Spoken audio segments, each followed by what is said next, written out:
चिंकी चिड़िया। चिंकी चिड़िया बहुत ही नन्ही सी परंतु बहुत ही शैतान चिड़िया थी। वो दिन भर डाल पर उछल कूद करा करती थी।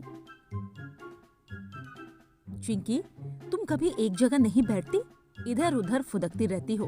तुम्हारी शैतानियां ना दिन पे दिन बढ़ती जा रही है। माँ, मुझे एक जगह बैठना अच्छा नहीं लगता, मुझे फुदकना बहुत पसंद है। चिंकी, अभी तुम बहुत छोटी हो, तुम्हें उड़ना भी नहीं आता।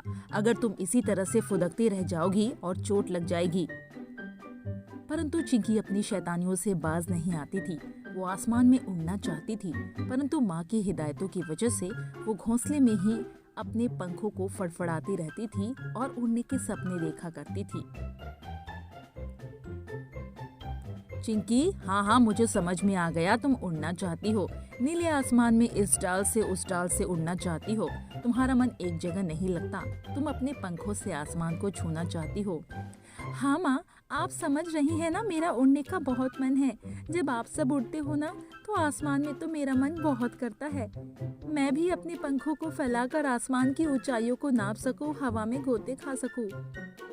हाँ बेटा, पर अभी थोड़ा सा वक्त है। वक्त आने पर तुम्हें उड़ना भी सिखा दूंगी और अपने भोजन की तलाश करना भी सिखा दूंगी। थोड़ा सा सब्र रखो, समय पर ही सब होता है। चिड़िया माँ चिंकी की इसी तरह की हिदायतें देती रहती थी। एक दिन की बात है, चिड़िया किसी काम से जा रही थी और उसे चिंकी की शैतानियों की वजह से चिंता होने लगी कि वो उसे छोड़कर कैसे जाए। मैं किसी काम से पास के जंगल में जा रही हूँ, परंतु मुझे तुम्हारी चिंता है। कहीं तुम अपनी शैतानियों की वजह से मुसीबत में ना आ जाओ। मैं तुम्हें छोड़कर नहीं जाना चाहती, परंतु मेरा जाना बहुत ज़रूरी है। तो क्या हुआ माँ, आप बेफिक्र होकर जाइए। मैं यहाँ पर अकेली रह सकती हूँ। आप मेरी चिंता बिल्कुल मत करिए। ठीक है चिंकी, मैं जल्द ही वापस आ जाऊंगी, परंतु तुम अपना ध्यान रखना और बेवजह उछल कूद मत करना और ना ही उड़ने की कोशिश करना। घोंसले में ही रहना, नहीं तो मुसीबत में पड़ जाओगी। चिड़िया माँ चिंकी को घोंसले में छोड़कर उड़ जाती है, परंतु चिंकी का मन शांत नहीं होता। उसको मौका मिल जाता है वो उड़कर देख सके। देखो, आज कितना अच्छा मौसम हो रहा है। आसमान साफ है। माँ भी यहाँ पर नहीं है।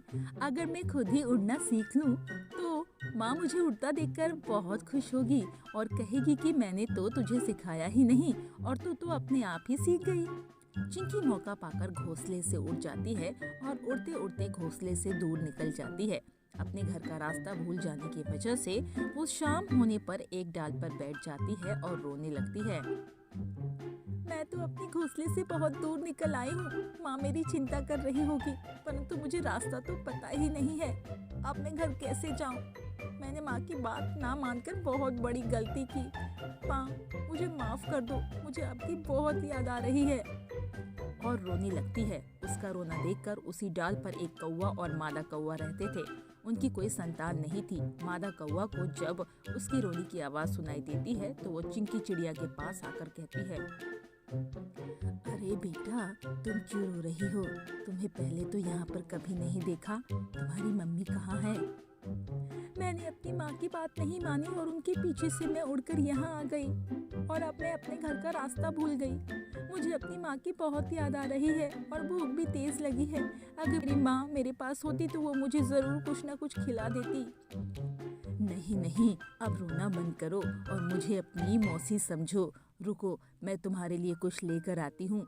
तुम्हें भूख लगी है ना? फिर सोचते हैं कि आगे क्या करना है। मादा कौवा वापस अपने घोंसले में जाती है तो कौवा उससे पूछता है। तब मादा कौवा सारी बात उसको बता देती है और उसकी मदद करने के लिए कहती है, सुनो जी, हमारी कोई संतान नहीं है। बेचारी चिड़िया अपनी माँ से जुदा हो गई है। क्यों ना हम उसी का लालन पालन कर ले। मेरी माँ बनने की इच्छा भी पूरी हो जाएगी और वो बेचारी भी पल जाएगी। ठीक है, जैसी तुम्हारी मर्जी। दोनों उस चिड़िया को अपने पास ले आते हैं और उसकी खूब देखभाल करते हैं। तीनों हंसी खुशी रहते हैं। एक दिन की बात है, कौवा पेड़ के नीचे दाना चुग रहा था। तभी वहाँ एक सांप आ जाता है। वाह, मजा आ गया। एक कौवा खाने को मिलेगा। बहुत दिन से किसी पक्षी का शिकार नहीं किया ना, आज ये मौका मिला है, उसे हाथ से जाने नहीं दूंगा। तभी मादा कौवा उसको बचाने के लिए आगे आ जाती है और कहती है, ओह, सांप मेरे पति को छोड़ दो, अगर चाहे तो मेरी जान ले लो। नहीं, तुम ऐसा मत करो, अगर तुम्हें कुछ हो गया तो मेरा क्या होगा? नहीं नहीं, सांप मुझे खा ले तो ज्यादा अच्छा है, क्योंकि अगर आपको खा लिया तो मैं विधवा होकर नहीं जी सकती। आपको तो कोई और भी मिल जाएगी, पर मेरा आपके बिना गुजारा नहीं होगा। चिड़िया ऊपर डाल पर से देख रही थी। चिंकी चिड़िया को एक उपाय सूझा और उसने पेड़ पर से एक फल तोड़कर सांप के सर पे डाल दिया, जिसकी वजह से सांप को दिन में तारे नजर आने लगे। इसी बात का मौका पाकर दोनों कौवे उड़कर डाल पर आ गए।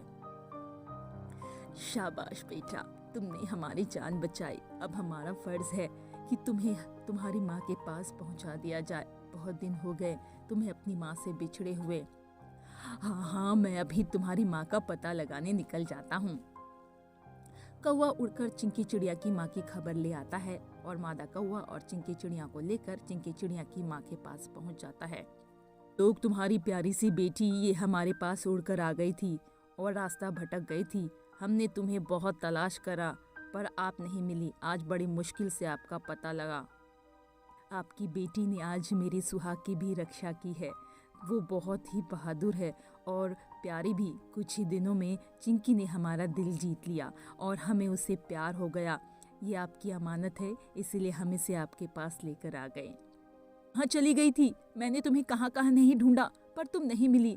मैंने तो आस ही छोड़ दी थी। भगवान का लाख लाख शुक्र है तुम मिल गई। तुम ठीक तो हो ना? हाँ माँ, मैं ठीक हूँ, मुझे माफ़ कर दो। तुम्हारे मना करने के बाद भी मैंने इस घोंसले से कदम बाहर निकाला और इसी वजह से मैं रास्ता भूल गई। मैंने आपकी बात नहीं मानी और मुश्किल में पड़ गई। ने मेरी मदद की और मैं सही सलामत तक यहाँ आ पाई। अगर ये ना होती तो न जाने मेरा क्या होता। आप दोनों का बहुत बहुत शुक्रिया। आप दोनों ने मेरी बेटी का ध्यान रखा। मैं आपका एहसान कभी नहीं भूलूंगी। परंतु जैसे मैं चिंकी की माँ हूँ, वैसे आप भी इसकी माँ हो। आपने इतने वक्त तक इसका ध्यान रखा। मैं चाहती हूँ आप भी इसी डाल पर रहें। चिंकी आपको भी अपनी माँ कहेगी और मुझे भी। हम तीनों साथ ही रहेंगे। ना, आपके साथ रहना अच्छा लगता है, इसीलिए मैं कौवा माँ के साथ भी रहना चाहती हूँ। अब मुझे 2 माँ का प्यार मिलेगा। मैं कितनी खुशनसीब हूँ। अब हम सब साथ रहेंगे। ठीक है, अब हम भी यहीं तुम्हारे साथ रहेंगे। अब चिंकी चिड़िया दोनों माँ और कौवे के साथ हंसी खुशी रहने लगी। दोनों माँ उसका बहुत अच्छी तरह से लालन पालन करती थी और उसके साथ हंसते खेलते हुए अपना जीवन व्यतीत करती थी। चिड़िया ने भी जीवन में गांठ बांध ली कि वो अपनी माँ की आज्ञा के बिना कुछ नहीं करेगी, क्योंकि माँ जिस चीज़ को मना करती है वो सही के लिए मना करती है।